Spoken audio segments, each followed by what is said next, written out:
ఇంట్లో కూరగాయలు ఏమీ లేనప్పుడు అందరికీ చటక్కన గుర్తొచ్చేవి కోడిగుడ్లే కదా.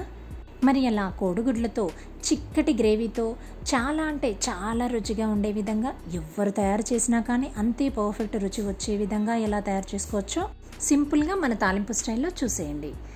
ముందుగా అయితే ఉడికించుకున్న కోడిగుడ్లకి ఇలా నైఫ్తో ఘాట్లు పెట్టుకొని పక్కన పెట్టుకోవాలి. తర్వాత స్టవ్ పైన ఒక ప్యాన్ని పెట్టుకొని దాంట్లో ఆయిల్ని వేసి జీలకర్రని, ఉల్లిపాయలని, టమాటోలని, పసుపుని, అలాగే రుచికి సరిపడినంత ఉప్పుని, మెంతులని, వెల్లుల్లిని కూడా వేసుకొని సన్నని సెగ పైన ఇలా మగ్గించుకొని తీసేయాలి.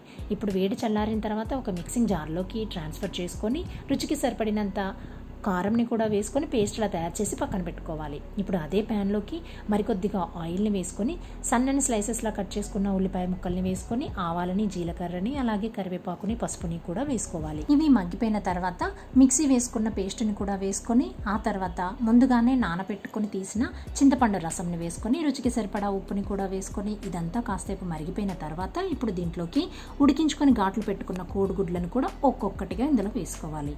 ఇలా కోడిగుడ్లను వేసుకున్న తర్వాత ఈ గ్రేవీ మొత్తం కూడా ఈవెన్గా కోడిగుడ్లలో కలిసిపోయే విధంగా ఇలా గ్రేవీని పైన వేసుకుంటూ బాగా మిక్స్ చేసుకోవాలి.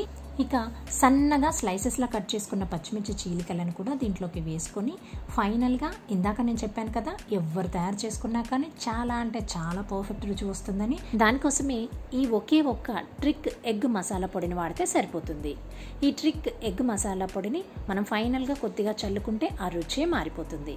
వెజ్తో పాటు నాన్ వెజ్లో కూడా మసాలా పొడులు అన్ని రకాలుగా అవైలబుల్గా ఉండే ఈ ట్రిక్ మసాలాల కోసం ఇక్కడ స్క్రీన్ పైన కనిపిస్తున్న వాట్సాప్ నెంబర్కి ఎవరైనా కానీ మెసేజ్ చేసి ఆర్డర్ని ప్లేస్ చేసుకోవచ్చు.